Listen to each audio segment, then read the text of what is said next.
In an apostolic conference like this, the emphasis of the Holy Spirit is the making of men, so that some will migrate from children to become young men. He said, I write unto you, young men, because you are strong. He said, the word of the Lord abides in you, and you have overcome the evil one. So a point is coming where God will look at you as the extension of his invincible government. A point will come where God will look at you as an extension of his will, of his wisdom, and of his dominion.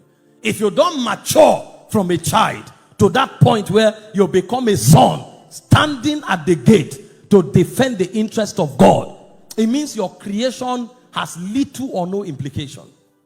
And then God expects you to also come to a point where he can share his heart with you, where you can coexist and co-rule with him. That's why I said, I write unto you, fathers, because you have known him that is from the beginning.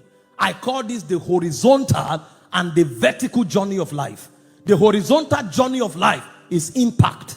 The vertical journey of life is intimacy.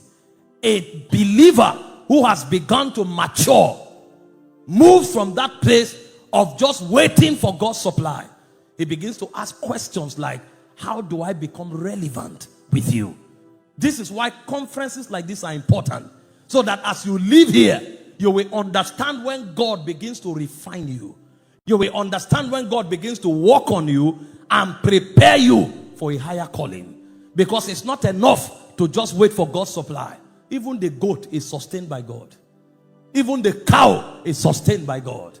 The birds are sustained by God. We cannot live at that quadrant of life where we just depend on what God supplies. A point will come where we participate with God to advance his kingdom.